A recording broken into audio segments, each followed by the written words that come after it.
Before I get started with this video, there's one thing that I want to make perfectly clear. Above all else, I love Fate Stay Night. Collectively, the franchise makes up some of my favorite stuff in all of fiction. I've played the games, watched the animes, and read through more than a healthy amount of lore, and I adore almost all of it. So when I say this, I want it to be perfectly clear that it comes from a place of passion and love. Because despite my love for the franchise, I have to admit that Fate is incredibly, and sometimes even bafflingly, stupid. Now, I'm not saying that to be a jerk or anything, but over the years and the more I've delved into the franchise, the clearer it becomes to me at least that when you take a good long look at Fate, the whole thing just sort of falls apart. Storylines often get convoluted to the point of absurdity, and it takes so many liberties with history that half the time it feels like some kind of weird joke. It's a complete storyline mess, yet for some reason it's still really popular. I mean, I still love it, and so do a lot of other people, but why is that? How did a franchise this needlessly complicated and absurd become the monolith it is today? Well, why don't we explore that idea a little bit? For the record, I'm going to be focusing this video solely on talking about the original Fate Stay Night and its anime adaptations, since all the spin-offs and extended universe stuff are really worth a whole video to themselves. And needless to say, I'm going to be spoiling a lot, so be careful. Now, with that out of the way, to really get into the meat of what's wrong with Fate Stay Night, first we need to talk a little bit about what it means to establish a world. Introducing a viewer to the world a story takes place in is one of the most important parts of an introduction, as it gives the audience a sense of the setting and a set of rules that the story must then follow. Without these rules, viewers have no real way of knowing what is or isn't possible in the plot. It becomes hard for a person to invest themselves in a story when the rules of it aren't immediately obvious. This is why so many stories spend so much time explaining their rules in detail, since without knowing the limitations of a world or its characters, we have no real sense of the danger in any given conflict. Fate is no different in this regard. Its opening features a lot of exposition to get the viewer caught up on what the Holy Grail War is, how it works, and what the stakes are. And while it's a bit slow and heavy on the dialogue, the introduction itself is solid and it does a good job of establishing the rules of the Holy Grail War so that we as a viewer can follow along. The problem, however, is the fact that the rest of the story seems to go out of its way to break every single one of these established rules. Mind you, this isn't necessarily a bad thing. In fact, one of the main ideas behind deconstructive stories is the idea of taking familiar rules and settings and flipping them on their head. Think episode 3 of Madoka or Saitama's first fight in One Punch Man. Both of these shows create familiar worlds grounded in ideas and rules the viewer might recognize and use these moments to turn it all around into something completely special and unique. In the hands of a skilled writer, breaking the established rules of the world can be used to great effect in enhancing a story. And in the hands of a bad writer, it can effectively ruin an otherwise good narrative and completely rob it of any real tension. So basically, if you're going to break or bend the rules of your world, you better have a damn good reason for doing it. And as you might have guessed, Fate often doesn't. Despite the introduction clearly laying out the groundwork for the Holy Grail War, it never feels like we actually get it. Almost immediately after the series sets itself up, it starts breaking its established rules with reckless abandon. There are 7 servants, until an 8th one shows up. And a 9th. Servants are superhuman and regular people are no match for them, except for the many times we see humans fighting on par with or even beating them. Servants cannot be masters, until we find a servant who very specifically is. And to be fair, part of the point of the story is that the Holy Grail War is kind of bullshit anyway, but it only ever really gets properly explained in the visual novel, and it doesn't cover nearly enough to make up for a lot of the narrative shortcomings, so interpret it how you will. Kinoko Nasu as a writer seems obsessed with this idea of contradicting his narrative for the sake of shock value, and to his credit, sometimes it works. In fact, I'd even go so far as to say sometimes it works really well. The reveal of Archer's identity is a brilliant moment that bends the rules of the Holy Grail War in a believable way and completely redefines everything we know about the story and its characters. Although this is unfortunately a rarity. Fate likes to set up a lot of moments for big reveals like this, but usually they don't work at all and just end up falling flat on their face. In the moment, sure, it might be really cool and fun to see Shiro fighting Gilgamesh. Heck, it might even make sense if you just go along with whatever the series says about it. But the second you start to actually think about it, you quickly realize that everything about it just doesn't work. It's just a cool moment forced into the narrative for the sake of having a cool moment, and Fate Stay Night is filled with stuff like this. It's something that seems to affect the story on every possible level, not just in major ideas or scenes, but in the regular text too. If you actually sit down and read the visual novel, you'll find a lot of scenes where something is described in absolutes. Actions are either impossible or certain, only for literally the next few lines to completely contradict itself. And again, sometimes it works, sometimes it doesn't. To show you what I mean, let's take a look at a scene where this style of writing is actually used pretty effectively. The Archer-Shiro fight from Unlimited Blade Works. Walking into it, everyone knows it's impossible for Shiro to win. Archer's better than him in every possible way, and as soon as the fight starts, it goes about as well as you'd expect. Shiro's put on the defensive almost immediately, and he's very quickly beaten to the brink of death. It's all but certain that Archer will easily destroy him. Right as he's ready to give up though, he comes to a realization. Shiro realizes that the fight was never really a physical one, but rather it was a battle between his and Archer's ideologies. And with this realization, Shiro finds the drive he needs to finally start fighting back. This comeback moment is easily one of the highlights of the story, and it's thanks in large part to these contradictions Nasu uses in his writing style. Shiro's fighting is described as wild and unskilled, yet somehow it's stronger than it ever was before. Archer is certain each blow is going to be Shiro's last, only for him to throw out a dozen more. Then, of course, the battle ends with Shiro managing to hit Archer with an attack that never should have landed. And even though Archer could still easily win, he surrenders. What really makes this whole scene work is that these absolute statements paint in vivid detail the strength of Shiro's resolve to be a hero and how it rattles Archer. We see him pushing himself beyond his limit, driven by nothing but his desire to prove his ideals and overcome himself. And for just a moment, Shiro manages to surpass everything that both he and Archer believe to be possible, and while it might not make complete logical sense, it does bring the battle to a satisfying and believable conclusion. Take this and compare it to the functionally similar Shiro vs Kotomine fight from the end of Heaven's Feel. Much like the fight with Archer, we have Shiro pitted against someone whose ideals are at odds with his own. Both of them are on the verge of dying, have no mana left, and have no time left to sort things out in any other way than with their fists. Unlike the Archer fight though, the contradictions in this one work to actively undermine what's otherwise an incredible battle. The fight begins with the pair trading blows and Shiro quickly realizing that Kotomine is a master of martial arts. While a bit convenient, it does a good job of establishing Kotomine as a superior opponent and raises the stakes.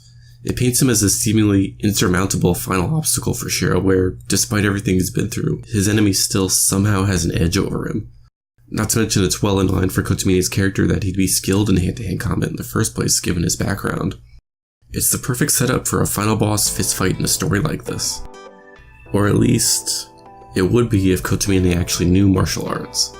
Because even though the text says in no uncertain terms that there was no way he was just mimicking the style, Kotomine immediately turns around and says he was mimicking the style.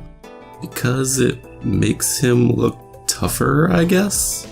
It's such a weird moment that seems to only exist to shock the viewers and make them think Kotomine is some kind of serious threat, except it winds up doing the exact opposite. Instead of Kotomine being this dangerous martial arts master, now he's just some guy pretending to know a few moves. The fight does go on and is actually pretty good, but it's good in spite of these contradictory moments, whereas the Archer fight was elevated to greatness precisely because of them. Because Fate Stay Night has a sort of scattershot approach to storytelling, it winds up being the source of a lot of its problems. It often feels like Nasu has these interesting ideas for scenes and fights, but instead of trying to adapt them to fit his story, he bends the story to the breaking point for the sake of his ideas, and as a result, the series often suffers for it. There's certainly a case to be made in defense for a lot of it, and God knows lore fanatics can make those cases better than I could, but short of asking Nasu directly, it's hard to know for sure. What's brilliantly layered storytelling, what's bad translations, and how much of it is just bad writing? That's ultimately up to what you think, but for me, these sort of moments in the story often completely take me out of it. Because characters often break the established rules, the plot often has to stop everything just so characters can sit down and explain how something is possible. And it does so with such frequency that it can become pretty distracting. It ends up taking an otherwise straightforward story and complicating the hell out of it for the sake of a spectacle, and even then your reward is often something that completely falls apart if you ever stop to actually think about it. Probably the most common example of this are the many times Nasu writes himself into a corner with his antagonists. He does such a good job of building up these characters as these nigh unbeatable obstacles and putting the protagonists in rough situations, that when the good guys finally do win, it almost never feels like it was a victory they actually earned. Instead, it feels like they only won because Nasu said so. You can see this at its strongest with the story's protagonist, Shiro. Over the course of the story, Shiro survives and pulls off a number of incredible things, but he's often pretty inconsistent about it. Usually the story tries to paint him as the weakest character in the room, but also tries to lean hard into the idea that he's also capable of facing off with some of the strongest. The problem though is that Shiro's strength is often pretty inconsistent, with his power only ever being as strong as the story needs him to be, and the only route that this idea really works in is Heaven's Feel, mainly because it frames Shiro as the ultimate glass cannon. Couple all of this with Nasu's tendency of overcomplicating his explanations to the point of confusion, and what you end up with is a story that's somehow both totally simple but needlessly complicated. A writer who bends the story to fit his ideas rather than writing the ideas to fit the story. Fights that are neither tests of skill or strategy, but are instead characters trading overpowered moves until the story says one of them loses, and overcomplicated explanations to try and make any of it make sense. What ends up happening because of all this is that Fate winds up sounding like something trying to be a lot more epic and intelligent than it often actually is. It creates so many details to breathe life into its world that it never stops to actually see how the world it creates looks because of all those details. There's paragraphs of dialogue trying way too hard to hit you over the head with the philosophies of the characters, and in some cases, the series trying to summarize it leads to some hilariously disastrous results. Mind you, this is all stuff on a purely technical level. Even on a basic level, it's pretty silly just how much plot armor the characters have despite everyone in the cast being stupidly overpowered. The bottom line for all of it is, like I said at the start of the video, Fate Stay Night just ends up looking pretty stupid. It's a technical and superficial mess, so if that's the case, why do I love it? Well, for one thing, it's important to remember that just because something is flawed doesn't make it outright bad. Fate has a lot of serious flaws, none of them are what you'd call deal breakers. In fact, I actually think those flaws help to give this series its own unique charm. There's something cathartic about watching a room full of characters talk about complete nonsense with straight-faced seriousness. And in a weird way, because the story breaks so many of its own rules with reckless abandon, it actually becomes weirdly consistent. It's not good by a strict textbook definition, but it does give the feeling that there's some sort of method to the madness. Everything's still absurd, but it's thoughtfully absurd, if that makes any sense. And if nothing else, it makes Fate a hell of a lot of fun to watch. What's probably the story's single biggest strength though is Nasu's incredible ability to write interesting characters. Each character in Fate Stay Night has multiple layers, detailed backgrounds, and complicated relationships, and enough endearing and terrifying moments alike that they all wind up feeling fully realized. Whether or not you like a character, there's always a sense that they're interesting and they have something of merit to contribute to the series, and all of it winds up working together to make the cast of Fate one of the most memorable casts I've ever seen. As dumb as it can potentially be, Fate is often at its best when it's just the characters talking with each other. When characters are seriously debating their ideals, explaining the mini plot contrivances, or even when they're just messing around.